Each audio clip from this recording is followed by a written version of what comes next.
ഹൂതികളുടെ നിയന്ത്രണത്തിലുള്ള യമനിലെ ഹൊദൈദ തുറമുഖം ലക്ഷ്യമിട്ട് ഇസ്രായേൽ ആക്രമണം നടത്തിയിരുന്നു കഴിഞ്ഞ ദിവസം.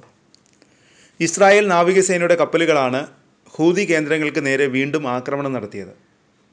ഇസ്രായേൽ ലക്ഷ്യമിട്ട് ഹൂതികൾ നടത്തുന്ന മിസൈൽ ആക്രമണങ്ങൾക്ക് മറുപടിയായാണ് തുറമുഖം ആക്രമിച്ചതെന്ന് ഇസ്രായേൽ സൈന്യം പിന്നീട് അറിയിക്കുകയും ചെയ്തു. സൈനിക ആവശ്യങ്ങൾക്കായി ഹൂതികൾ ഹൊദൈദ തുറമുഖം ഉപയോഗിക്കുന്നുണ്ടെന്നും ഇത് തടയാനാണ് ആക്രമണം നടത്തിയതെന്നും ഇസ്രായേൽ സൈന്യം അവകാശപ്പെട്ടു. തുറമുഖത്ത് നിന്ന് കറുത്ത പുക ഉയരുന്നതിൻ്റെ ദൃശ്യങ്ങൾ സോഷ്യൽ മീഡിയയിൽ പ്രചരിച്ചു. 2 വ്യത്യസ്ത ആക്രമണങ്ങൾ ഉണ്ടായതായി ഹൂതികളുടെ നിയന്ത്രണത്തിലുള്ള അൽ മസിറ TV റിപ്പോർട്ട് ചെയ്യുകയും ചെയ്തു. ചൊവ്വാഴ്ച പുലർച്ചെയാണ് ഹൂതികൾ ആക്രമണം നടത്തിയത്. നേരത്തെ ഹൊദൈദ തുറമുഖത്തിനും ഹൂതികളുടെ നിയന്ത്രണത്തിലുള്ള മറ്റു തുറമുഖങ്ങളായ റാസീസ, സാലിഫ് തുറമുഖങ്ങൾക്കും IDF ഒഴിപ്പിക്കൽ മുന്നറിയിപ്പ് നൽകിയിരുന്നു. പിന്നാലെയായിരുന്നു ആക്രമണം. തീവ്രവാദികളായ ഹൂതി ഭരണകൂടം തങ്ങളുടെ ഭീകരപ്രവർത്തനങ്ങൾക്കായി തുറമുഖങ്ങൾ ഉപയോഗിക്കുന്നു.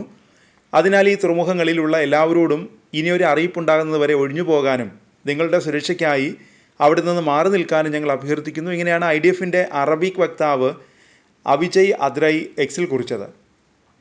ഹൂതികളുടെ മീഡിയ ഓഫീസിൻ്റെ ഡെപ്യൂട്ടി മേധാവി നസറുദ്ദീൻ ആമർ ആക്രമണം ഹൂതികളെ ബാധിച്ചിട്ടില്ലെന്ന് എക്സിലൂടെ പിന്നീട് അറിയിക്കുകയും ചെയ്തു. ഗാസയെ പിന്തുണച്ച് ആഴ്ചതോറും തെരുവിലിറങ്ങുന്ന യമനിലെ ജനങ്ങളുടെ മനോവീര്യത്തെ പോലും ഇത് ബാധിക്കുന്നില്ലെന്നും അദ്ദേഹം കുറിച്ചു. ദശലക്ഷക്കണക്കിന് യമനികൾക്ക് ഭക്ഷണവും മറ്റ് മാനുഷിക സഹായങ്ങളും എത്തിക്കുന്നതിനുള്ള പ്രധാന പ്രവേശന കേന്ദ്രമാണ് ഹുദൈദ തുറമുഖം. കഴിഞ്ഞ വർഷം മുതൽ നിരവധി ഇസ്രായേലി ആക്രമണങ്ങൾക്ക് ഈ തുറമുഖം ഇരയായിട്ടുണ്ട്. ഹുദൈദ തുറമുഖം ആക്രമിച്ചതിന് ഹൂതികൾ ഇസ്രായേലിന് തിരിച്ചടി നൽകി. ഇസ്രായേലിന് നേരെ ഹൂതികൾ ബാലിസ്റ്റിക് മിസൈൽ ആക്രമണം നടത്തിയെന്നാണ് മാധ്യമങ്ങൾ റിപ്പോർട്ട് ചെയ്തത്. ഹൂതികളുടെ മിസൈലിനെ ആകാശത്ത് വെച്ച് തന്നെ വെടിവെച്ചിട്ടതായി IDF അവകാശപ്പെട്ടു. ആകാശത്ത് വെച്ച് പല കഷ്ണങ്ങളായി മിസൈലിനെ തകർത്തു. ഈ കഷ്ണങ്ങളെ തകർക്കാൻ കൂടുതൽ ഇൻ്റർസെപ്റ്ററുകളെ ഉപയോഗിക്കേണ്ടി വന്നെന്നും IDF വ്യക്തമാക്കി. 7ഓളം ഇൻ്റർസെപ്റ്ററുകൾ ഉപയോഗിച്ചാണ് ഇസ്രായേൽ ഹൂതികളുടെ മിസൈലിനെ തകർത്തതെന്ന് ടൈംസ് ഓഫ് ഇസ്രായേൽ പിന്നീട് റിപ്പോർട്ട് ചെയ്യുകയും ചെയ്തു. അതിനിടെ ബെൻ ഗുരിയോൺ വിമാനത്താവളത്തിൽ നേരിട്ടുള്ള ആക്രമണം നടത്തിയതായി ഹൂതികളും അവകാശപ്പെട്ടു. ആക്രമണത്തെ തുടർന്ന് ഇസ്രായേലിലുടനീളം സൈറണുകൾ മുഴങ്ങി.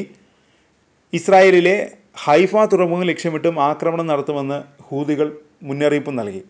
ഹൂതികളുടെ മിസൈൽ സേന ബെൻ ഗുരിയോൺ എയർപോർട്ട് ലക്ഷ്യമിട്ട് 2 ബാലിസ്റ്റിക് മിസൈലുകൾ തൊടുത്തുവിട്ടതായി ഹൂതി വക്താവ് യഹിയ സാരി അറിയിച്ചു.